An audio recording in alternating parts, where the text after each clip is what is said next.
Bonjour à tous, nous revoilà pour un nouvel épisode de Tout manifester. Le podcast pour créer toutes tes ambitions rapidement et concrètement. Dans cet épisode, j'accueille Nicolas Rimbaud, mentor de performeurs. Et aujourd'hui, nous allons parler d'assumer toutes ses ambitions. Bonjour Nicolas. Bonjour Séverine, merci beaucoup pour ton invitation à ce podcast que j'apprécie beaucoup d'écouter. C'est un réel plaisir d'être avec toi. Merci Nicolas, moi aussi. Ça fait déjà une petite année, une grosse année qu'on se connaît. Ouais, et que Et tu m'accompagnes et que tu m'apportes beaucoup. Je suis très à l'aise avec l'idée de le dire. ben voilà, merci. Honnêtement, tu es sur ce podcast parce que pour moi, tu es le symbole, la représentation de toutes dans les personnes que j'ai aujourd'hui dans ma vie autour de moi, de celle qui assume le plus de vouloir vivre ses ambitions et qui n'a pas peur de mettre les moyens, de se rencontrer dans l'inconfortable. Je pense que tu te fais coacher un nombre incalculable de fois sur l'année et encore, mais parce que pour moi, il y a ce feu qui te maintient encore et encore, qui est, il n'est pas négociable pour moi de ne pas le vivre. Et ça prend du temps, ça emmène dans plein de détours. Et c'est pour ça que j'ai envie qu'on en parle aujourd'hui, parce que dans tout manifester, il y a le fait de pouvoir tenir cette position de c'est pas négociable de pas le vivre. C'est Voilà. exactement ça. C'est exactement ça. Ça me parle tellement ce que tu dis. Cette question de non négociable, cette question de on n'a qu'une vie, qu'est-ce qu'on décide de vouloir faire de notre vie? C'est quoi réussir aussi? Moi, ce que je peux voir de mon côté, je sais pas, un bon basketteur que je suis, je prends la balle au bon que tu viens de m'envoyer parce que tout de suite ça résonne. Euh, de ce que je peux voir dans ma vie à moi et des gens que je peux soit accompagner ou avoir dans mon entourage, j'observe qu'il y a beaucoup d'humains qui ont tendance à se minimiser, à se sous-estimer, puis il y a des humains qui ont tendance à se surestimer, mais superficiellement et pas longtemps la plupart du temps. Et je trouve que quand on arrive les uns les autres à mettre de la clarté sur ça, sur si vous entendez ce podcast, vous seriez plutôt de quelle nature? Est-ce que vous auriez plutôt tendance à vous minimiser ou plutôt à vous exagérer? D'essayer de voir où nous sommes. À mon avis, c'est déjà un bon socle pour pouvoir envisager de parler ambition. Ah, j'aime bien ce que tu dis. C'est déjà la base même sur laquelle on va pouvoir s'autoriser, alors même à penser ambition, parce qu'il y en a beaucoup de ce que, quand je parle avec les gens autour de moi, qui disent, mais tu sais, Séverine, moi déjà rien que le mot ambition, mon rêve, ben, j'en ai pas, je m'autorise pas à aller jusque-là. Ou ah ouais, mais je le vois, puis je me dis, bon, ça c'est pas possible, alors regarder ce qui est plus probable pour moi. Et j'adore ce que tu dis au niveau du socle et de la base, c'est exactement, pour moi, c'est exactement le message à faire passer aujourd'hui. C'est avant de vouloir construire ton château, va te checker que le terrain sur lequel tu vas mettre les pierres, bah, il est bon, il est stable, il est solide. Et j'aime beaucoup ce que tu racontes en tant que minimiser Ouais. ou, qu'est-ce qu'on va dire, Ou se, surestimer. ouais, se maximiser, s'exagérer, se surestimer, Mm. exactement. Et qu'on essaie d'avoir un baromètre là-dessus pour voir où on en est. Et sur cette base-là, on va pouvoir voir ce qui est bon pour nous, parce que quelqu'un qui se minimise, par définition, pourrait limiter ses aspirations, donc ses ambitions, mais quelqu'un qui se maximise, par le fait de s'exagérer, de se voir plus grand que ce qu'il peut, dans un premier temps, régler, même si le champ des possibles est là, pourrait ne pas poser les premières actions qui pourraient lui permettre d'assainir et de poser une belle ambition, me semble-t-il.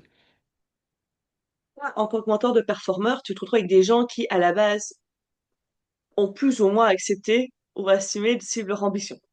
Oui. Euh, Quel est pour toi le moment où justement on vient ou bien se minimiser ou bien se maximiser? Est-ce qu'il y a un déclencheur pour toi finalement qui entraîne là-dedans?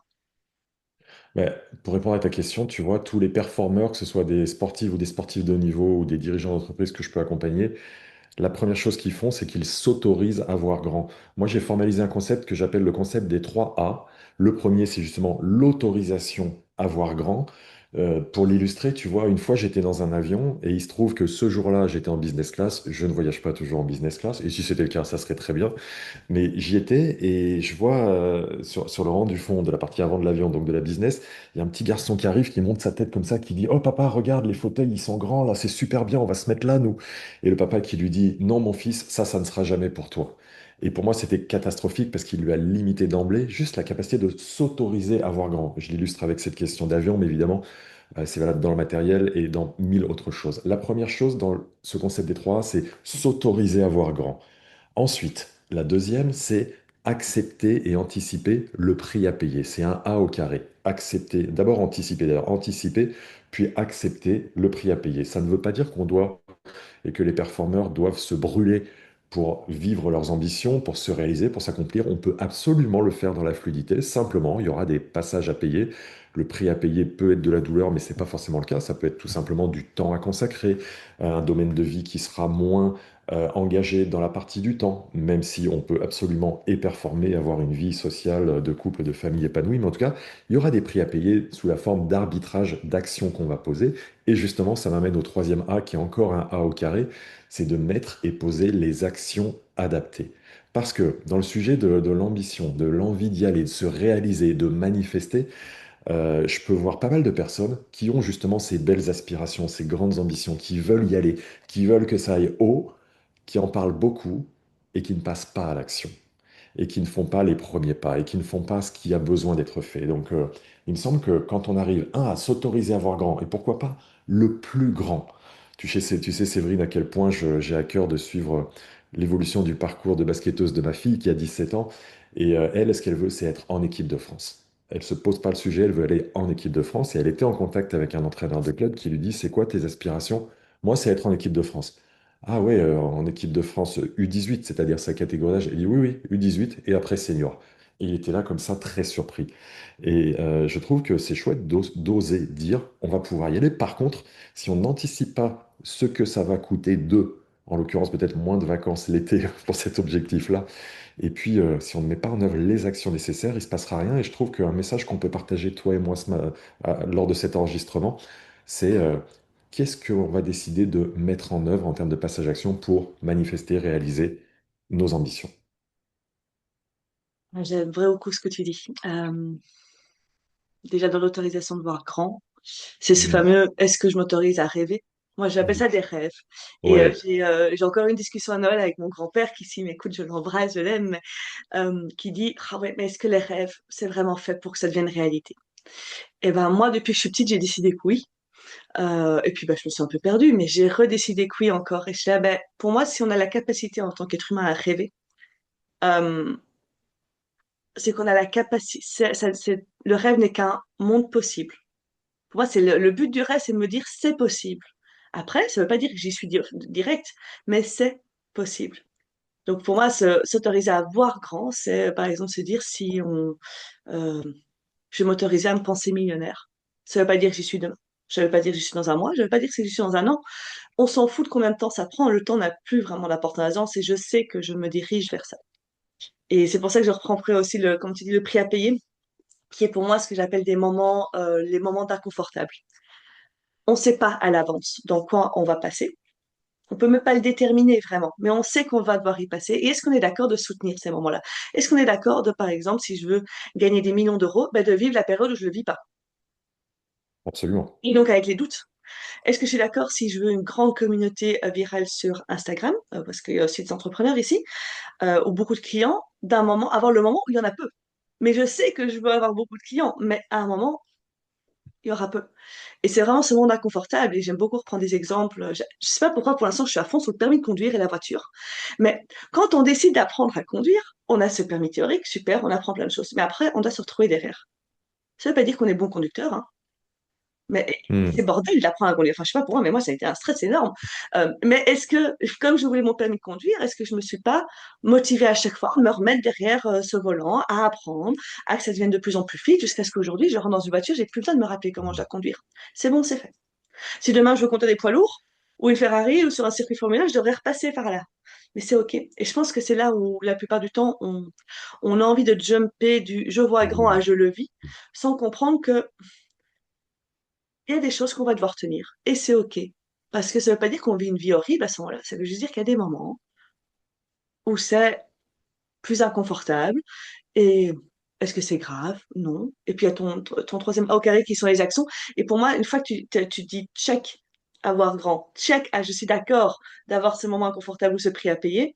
Bah, tu me connais, moi, j'aime pas trop le mot prix à payer parce que c'est comme si on devait payer quelque chose, être redevable, alors que pour moi, c'est juste, OK, il va y avoir des choses différentes à faire qui vont pas m'apporter de la sécurité et c'est OK. Et ben après, en fait, tu dis check aux actions.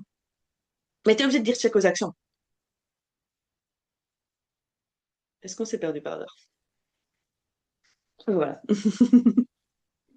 Il y a quelque chose d'autre que je voulais ajouter à ce que tu viens de dire, c'est quand on est dans ces étapes inconfortables ou quand ça commence pas encore à décoller, c'est se rappeler que j'aime les acronymes et se rappeler que mettre en œuvre la PPP, c'est fondamental. La politique des petits pas, qui est j'avance. Je sais que je suis en train de faire un bout de chemin, peut-être que j'arrive pas à l'identifier, à le mesurer, à le quantifier, mais je chemine en faisant ça. Et c'est de se rappeler que ce qui peut nous permettre et va nous permettre systématiquement de manifester et d'atteindre nos ambitions, ça sera la constance et la consistance.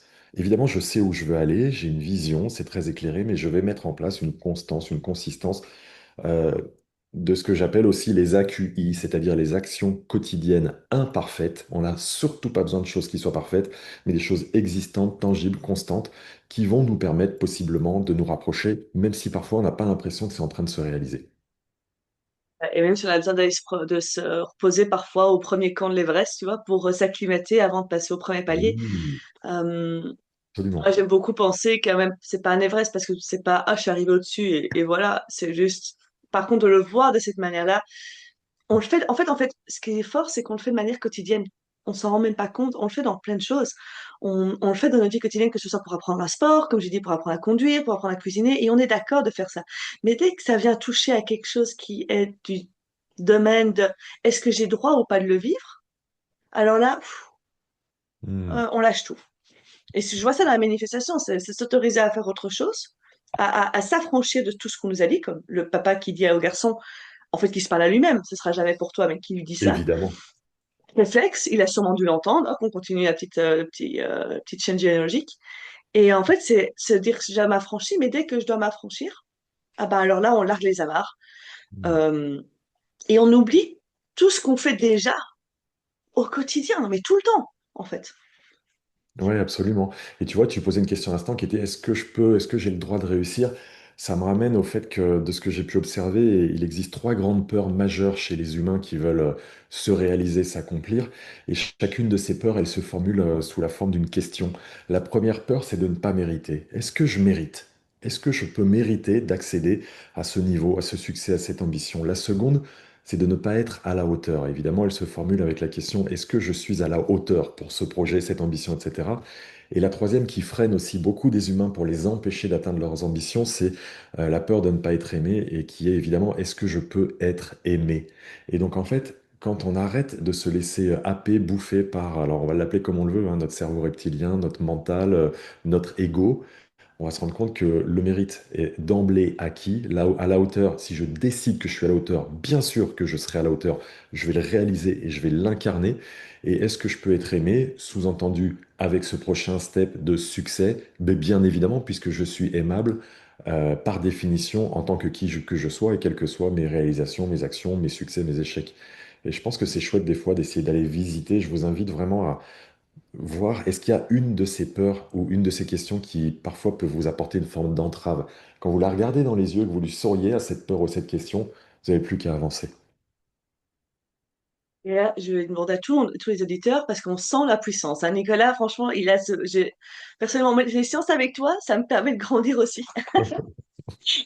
Évidemment, quand on parle avec quelqu'un qui a ce niveau d'ambition, bah, d'office, ça résonne pour soi et ça vient planter quelque chose. Alors, pour tous ceux qui écoutent, si vous prenez 30 secondes pour ressentir ce que vous ressentez dans votre corps là, c'est de l'énergie, c'est de la force, c'est de l'ancrage.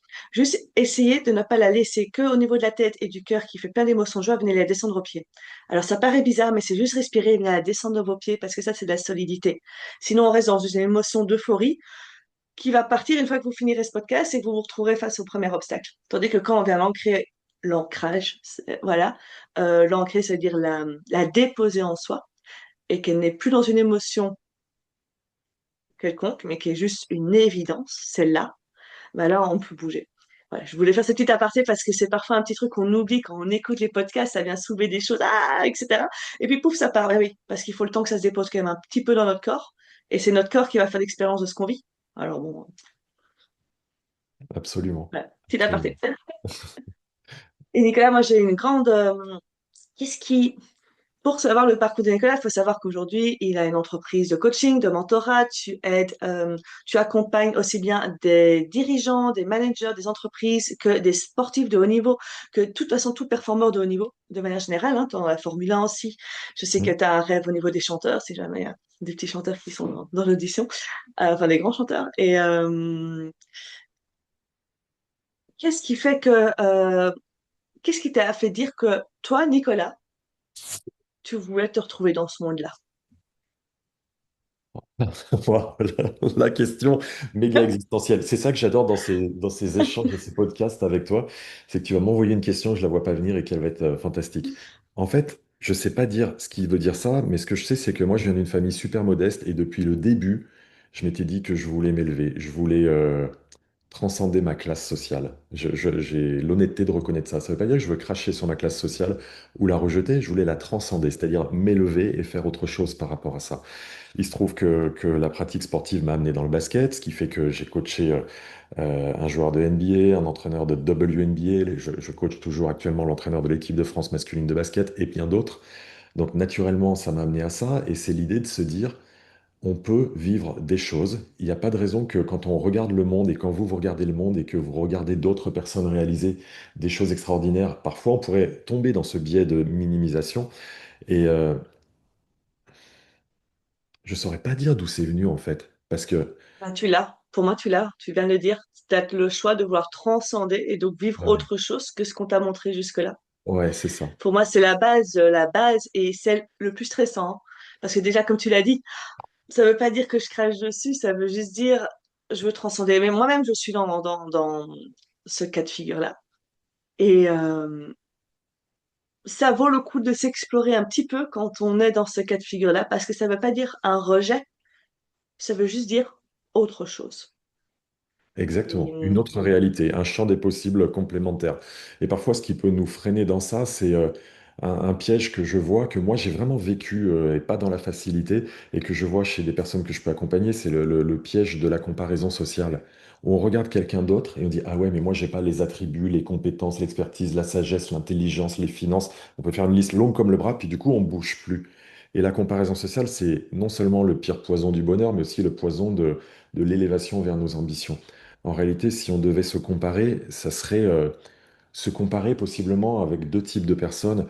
L'une d'entre elles, ça serait quelqu'un qui est suffisamment tellement haut et plus grand, voire à nos yeux du moment inatteignable, qu'on risque pas de se dire, ouais, je suis vraiment un microbe et microscopique à côté et je peux rien faire. C'est aller se comparer avec quelqu'un qui est très élevé vers où on veut aller et qui du coup va nous inspirer. Pour moi, clairement, Tony Robbins.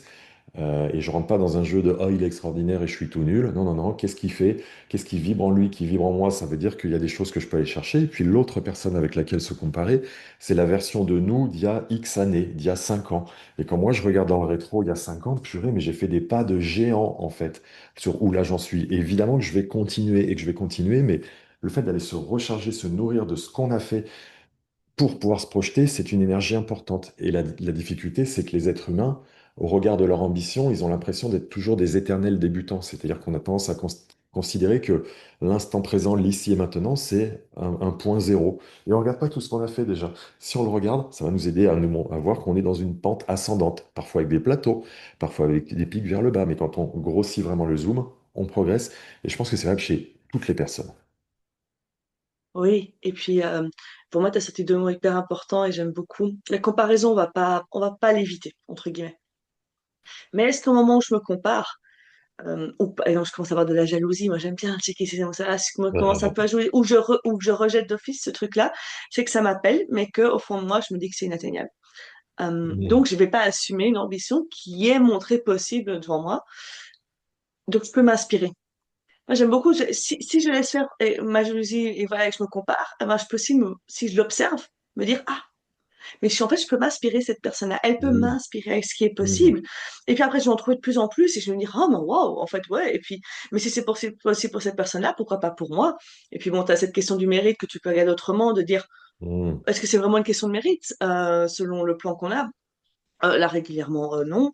Et puis on avance comme ça. Et j'aime beaucoup ce que tu dis avec la version de derrière, qui est où tu viens te nourrir. Hmm, Euh, c'est ça. c'est vraiment, j'adore toujours prendre le côté matériel. Si tu coupes les racines d'un arbre, il tombe. Voilà. Donc, il n'y a pas à aller, il y a pas à essayer d'effacer complètement ce qu'on a dans notre passé. Par contre, on peut se nourrir. C'est pas, je regarde mon passé en regardant tout ce qui n'a pas été, à quel point j'ai Exactement. souffert. Je peux aussi regarder tout ce que j'ai découvert en moi, dans ma capacité de dépasser des choses, de transcender, de m'élever tout seul, régulièrement. Et en fait, de rien que de regarder ça, bah, tu te fais, bouf, bah, waouh, je suis capable de beaucoup plus. Je pense ne pas être à la hauteur, mais en fait, il y a déjà en moi tout ce qu'il y a. Et je vais continuer à aller grandir en moi ces épaules qui me permettent de soutenir tout. Et je ne sais pas l'apprendre tant que je ne fais pas les choses. Ouais, Je ne sais pas apprendre à nager tant que je nage pas. absolument. Voilà. Et imparfaitement, mais au moins j'avance, je nage, je fais une première longueur. Et, Parce que et c'est pas le une fait, question d'être parfait. Ouais, oui, on est plus, absolument. ouais, ouais. Et ça me fait penser quand tu disais aller se nourrir de ce qu'on a fait par le passé, c'est David Goggins, qui est un ancien membre de la Navy SEAL, qui dit qu'il a formalisé le concept de la boîte à cookies. Donc en fait, il s'agit de prendre un grand pot et dedans, à chaque fois qu'on a eu une réussite dans notre vie, on l'écrit sur un papier, sur un post-it qu'on plie en quatre et on les met dedans, on les met, on les met, on les met. Toutes nos réussites, on se pose à un moment donné, on les met. Et puis ben, quand on a l'impression d'être dans des coups de moins bien ou de se dire ça avance pas le chemin vers mon ambition, j'ai un peu de mal à y aller, on va dans la boîte à cookies, on chope un cookie qui est donc le post-it, on ouvre. Ah mais ouais, mais c'est vrai que j'avais fait ce truc-là, que j'avais réussi. Ah c'est cool. Et hop, on replonge et ça nous nourrit d'énergie et ça nous aide à y aller. Parce qu'encore une fois, comme notre cerveau, il est ce qu'il est, il oublie assez vite nos succès passés. C'est bon de temps en temps de se faire des petits ancrages pour y revenir. Ouais, et j'aime bien ce que tu dis aussi parce que pour moi, dans le sujet de assumer, vouloir vivre ses ambitions, ses grands rêves, voire grands, il y a un besoin de venir se nourrir soi-même. Euh, Moi, j'appelle ça un besoin d'affranchissement. Il y a un besoin il y en a qui disent de la reparentalisation, peu importe comment ce qu'on appelle, mais c'est d'arriver à aller être assez responsable de soi-même pour s'apporter la validation ou la confiance ou l'essence ou la motivation ou la détermination qu'à un moment, de toute façon, on manquera. Et à partir du moment où on sait qu'on est capable de s'apporter soi-même, on va arrêter d'attendre que l'extérieur le fasse, que ce soit au niveau de l'argent, que ce soit au niveau des relations, que ce soit au niveau du succès, enfin de là où on a mis notre baromètre. Parce que finalement, ce succès, il arrive après Hmm, cette revalorisation, parce que ça demande cette constance et cette régularité. Et j'aime bien que ce que tu dis, parce que ça, pour moi, c'est des moyens, et on a besoin de petits moyens par-ci, par-là. Il y a des moyens de regarder ce qu'on fait derrière, il y a des moyens d'avoir ce petit bol, mais finalement, ça ne reste que de soi à soi. ouais. Écrire un petit papier sur ce truc, c'est pas, ça reste de soi à soi. Et je pense que ça, c'est la plus, et son ambition, ça reste de soi à soi aussi. Ça ne regarde que Hmm, soi finalement. hmm, Pas nos parents, pas la société, pas nos voisins, euh, pas notre conjoint. S'il n'a pas la même, c'est pas grave. hmm. Je trouve que ça va, voilà, c'est juste la même vie à deux, mais c'est pas grave, c'est parce qu'on n'a pas la même ambition en termes d'amplitude financière. Et tu disais à l'instant, ça ne Euh, regarde pas nos parents, et je sais qu'il y a beaucoup de gens qui sont freinés par ça, une espèce de fidélité parentale générationnelle qui est une vraie catastrophe. C'est Annie Ernaux qui a écrit un livre qui s'appelle La Place, tout petit livre hyper facile à lire. Je lis pas beaucoup, contrairement à ce que tout le monde peut croire, mais un tout petit livre tout simple sur la place et sur comment elle a transcendé ça. Et il n'y a pas de loyauté familiale de classe à avoir. Et si on réussit et que ça ne plaisait pas à nos parents, grand bien leur fasse et surtout grand bien nous fasse. On est là sur cette terre pour accomplir des choses et se réaliser. Et puis tu parlais de la responsabilisation de soi à soi. Pour moi, ce qui garantit le fait de maximiser l'atteinte de nos ambitions, c'est vraiment d'avoir cette pleine et entière responsabilité de ce qui nous arrive. Il y a des gens qui sont des champions de la victimite, c'est-à-dire de se victimiser, c'est-à-dire de mettre en place des attributions causales externes, notamment des attributions causales externes négatives. Ça veut dire attribution causale externe négative. En langage français, ça veut dire j'attribue la cause du truc qui n'a pas bien passé externe à quelqu'un à l'extérieur. Typiquement, les gens qui regardent des matchs de foot, quand ils disent on a perdu, et j'ai dit foot pour pas dire basket évidemment, quand ils disent on a perdu, c'est la faute de l'arbitre, c'est ça. j'attribue la cause de la défaite à l'arbitre. Et c'est le meilleur moyen d'arriver à rien réaliser dans la vie, puisque par définition, si la cause de l'échec ou du truc s'est pas bien passé est externe, je peux pas agir dessus. Or, quand j'observe que quand j'ai raté quelque chose, j'en suis responsable, c'est une excellente nouvelle. Du coup, puisque j'ai eu un levier d'action sur la difficulté, l'échec, la non-réussite, j'ai un super levier d'action pour aller transcender ça, le changer et réussir. Donc revenir le plus qu'on peut à notre pleine responsabilité, assumer, dire oui, je me suis planté, ça aide déjà à atteindre ses ambitions, puis ensuite à les assumer pleinement à travers les bas et les hauts que ça a nécessité. Ça, c'est ce que c'est la clé de la manifestation, d'ailleurs, pour tous ceux qui Ah, écoutent. excellent. C'est la clé de la manifestation, parce que manifester, c'est créer à partir de notre mode d'emploi interne. Donc, c'est de s'autoriser à se dire, tout ce que je vis, bah, c'est moi qui le crée. La responsabilité est high level et nos Exactement. manifestations, l'amplitude de nos manifestations correspond à l'amplitude de la responsabilité qu'on est prêt à prendre. Et dans le programme Manifesteuse que je tourne, qui est en plein, qui est occupé aujourd'hui, on va même jusqu'à dire se manifester sans, se responsabiliser sans se blâmer. Se Oui. responsabiliser sans se blâmer. Ce n'est pas une question de culpabilité, c'est une question de pouvoir voir et de là, ok, ok, c'est le fait, c'est ça. Mm. Quand j'arrête de me blâmer, j'arrête de me taper dessus, j'arrête de m'inférioriser. Et Quand oui. j'arrête de me dire, de mettre vers l'autre, c'est pas ma faute, j'arrête de me supérioriser. Et donc après, je reviens à la réalité, à ce qui est, point. Et c'est là Ouais. qu'on peut refaire un nouveau choix. C'est là qu'on peut, comme tu disais, euh, avoir cette capacité d'action parce que si je n'aime pas ce que je vois, ben, j'ai un potentiel énorme de changement et de choix autour de moi. Ouais. Ça demande d'être d'accord de passer à travers ça. Et voilà, c'est des petits trucs que moi, je sais que j'ai toujours aimé me dire, waouh, le jour où on m'a dit, tu crées de la vie et ton miroir, j'étais là, mais génialissime! Est-ce qu'on se rend compte du truc? Par contre, c'est vrai, puis voilà, ça demande d'avoir une espèce de développer un observateur de ce qui se passe dans nos vies, mais qui n'est pas un juge. Et Mm. ça, voilà, moi, je sais que mon chemin a été loin là-dessus. Je pense que toi-même, tu connais bien ce juge, Nicolas. Je Quel est valide ton mes truc, fois, toi? oui. Ouais. Si j'avais un truc, ça se saurait, parce qu'il y a des fois où ce juge intérieur, il est là, il est très fort. J'ai bien conscience du fait que s'auto-juger, se plaindre, se culpabiliser, pour reprendre tout ce que tu as dit, de toute façon, ça nous amène dans des énergies basses et ça nous empêche d'être créateurs, donc manifesteurs dans ces instants-là, c'est certain. Euh, Peut-être que ça peut être des trucs du type, tiens, quand je m'aperçois que je suis en train justement de me plaindre, de me déresponsabiliser, de chouiner, après tout, pourquoi pas? Parce que je suis un humain, donc je peux le faire, mais je peux aussi utiliser ce petit truc qui est, je mets un minuteur sur 5 minutes. Pendant 5 minutes, je vais pleurer, chouiner, faire le Calimero, me plaindre, trouver que c'est tous des enfoirés si j'arrive pas dans ma vie. Ça sonne, à partir de là, fini. Et à partir de maintenant, c'est là où je dois tout de suite être dans un passage à l'action, etc., etc. Parce que ça serait, de mon analyse à moi, trop dur et violent quand quelqu'un est en train de se plaindre, de dire, eh oh, stop, t'arrêtes de te plaindre, t'es un winner, on y va. C'est pas comme ça que ça marche. T'as le droit d'avoir tes moments de moins bien, de tristesse, de doute, etc. Par contre, tu dois avoir conscience que tu es en train de vivre ça, les vivre en conscience, les contingenter dans le temps, d'où l'exercice du minuteur. Et une fois que c'est fait, pouvoir repartir. Parce que le problème, c'est que, par exemple, quand on a une émotion de honte, de culpabilité, de tristesse, une émotion, ça va durer 90 secondes. Et en fait, ce qu'on doit juste faire pendant qu'on est en train de vivre cette émotion, c'est juste de se dire, je vis une émotion, je vis une émotion, je vis une émotion, ce n'est que physiologie, ce n'est de la physiologie, ce n'est qu'une émotion, etc., etc. On doit se dire ça pendant 90 secondes et hop, ça va s'arrêter. La plupart du temps, il se passe quoi? On commence à vivre l'émotion et ensuite on va mettre du mental dessus. Ah ouais, donc en fait, voilà, c'est parce que Séverine, elle avait dit ça, donc ça veut dire que ça. Et ben ouais, mais l'autre, il m'a pas regardé, ça veut dire que ça. Et quand je surajoute du mental et des pensées pendant les 90 premières secondes d'une émotion, eh ben c'est après où on va partir vraiment dans une plus vaste déresponsabilisation qui, selon ce que tu enseignes, empêche de manifester. Ou nous manifester en tout cas les désirs, parce que là, on est clairement sur nos ambitions. Et donc, si aujourd'hui, par Oui, exemple, je pense à mon ambition, moi j'aime beaucoup penser à mon ambition, je oui, sens des émotions surgir, je les stoppe pas. Elles ont le droit d'exister. Par exactement. contre, est-ce qu'elles vont mener mon prochain pas? Non, mais par contre, elles ont le droit d'exister. Oui, Elles ont le droit d'être là, j'ai le droit de penser plein de choses. J'ai donc aussi le droit de me détacher de ces plein de choses. J'ai aussi oui, le droit que quand je me dis, j'y ai encore pensé ce matin, parce que moi je fais un petit exercice sur 1 million, et j'y ai pensé, me dire, ok, ça arrive demain et tout. Ah, mais moi, je sens que c'est pas encore hyper solide à l'intérieur de moi. Ok, bon, je sais très bien que de toute façon, ça arrivera au fur et à mesure et que cette solidité, elle grandit. La certitude, elle vient en marchant. Elle vient pas en...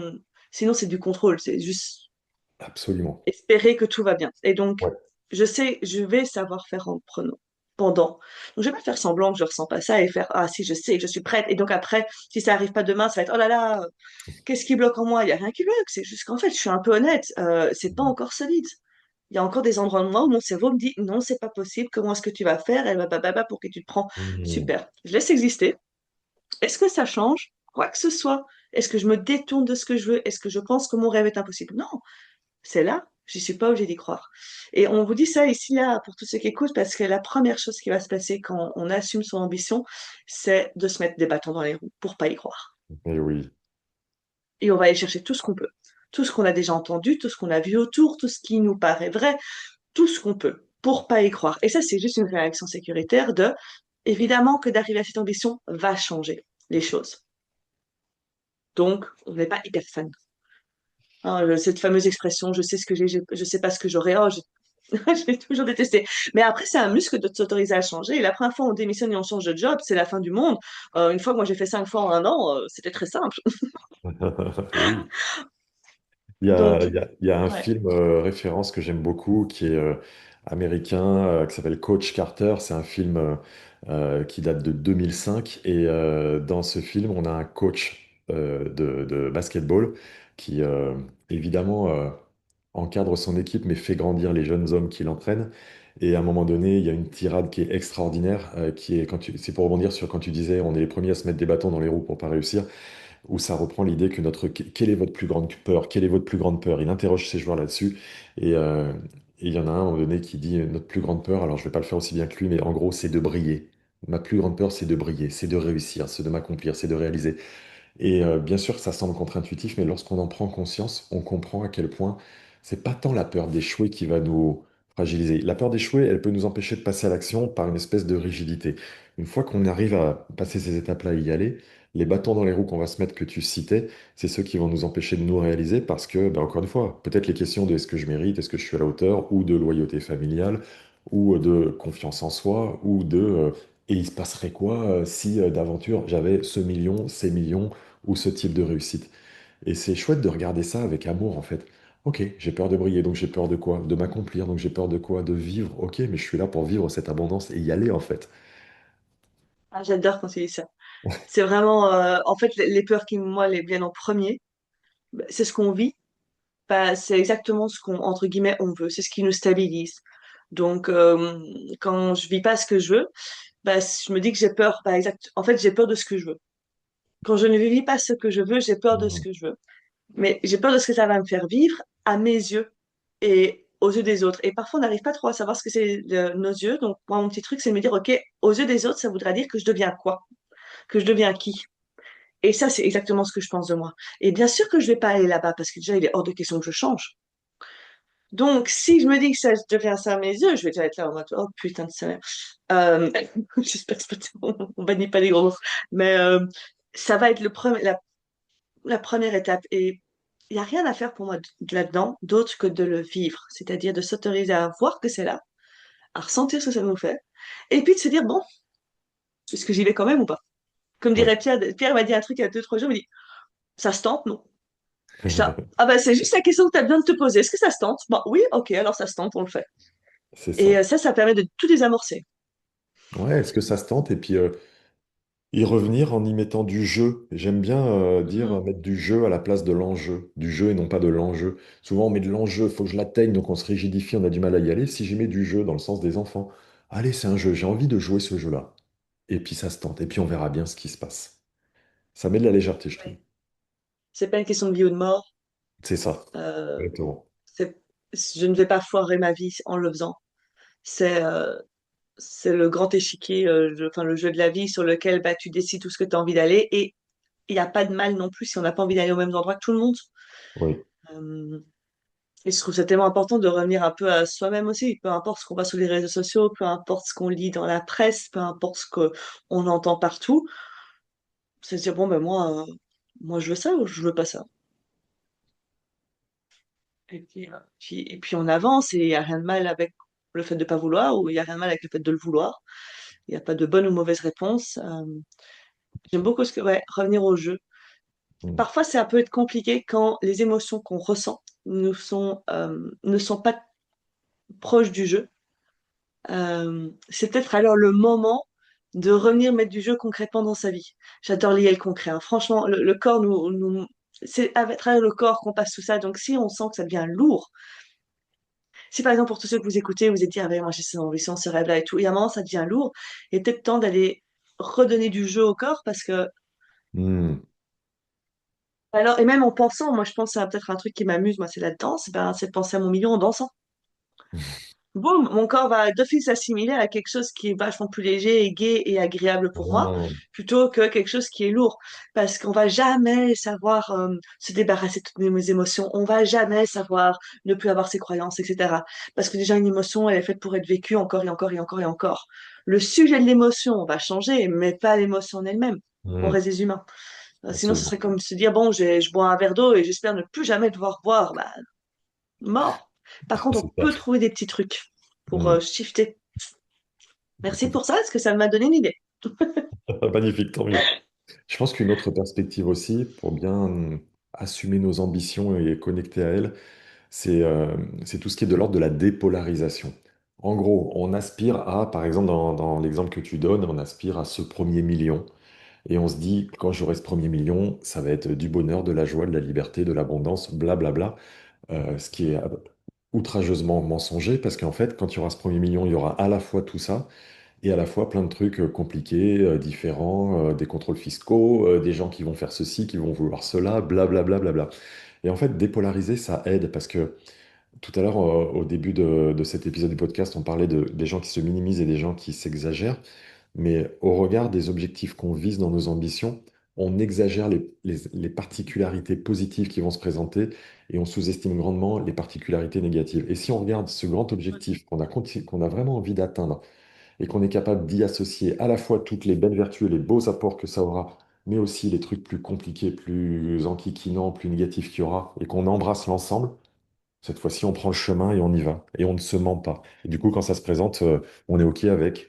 Et les polarités plus et moins qui vont y être associées. En fait, c'est revenir à un état de neutralité. C'est-à-dire que c'est pas quelque chose qui va sauver la vie, Ouais. c'est une envie. Moi, quand je Ouais. pense aux millions, évidemment, il y a plein de choses autour parce que il y a un endroit où je veux m'affranchir et pour mes enfants. Et en fait, j'ai envie de découvrir ce que c'est. Déjà ça, je découvre que j'aime. Être dans des choses plus confortables, plus de luxe. Je découvre que j'aime avoir plus d'impact dans le monde. Je découvre que j'aime encore plus contribuer. J'ai décidé que j'en avais marre que le compte en banque vienne me dire oui ou non par rapport à ce qui surgit et émerge de moi. D'où, voilà, les millions.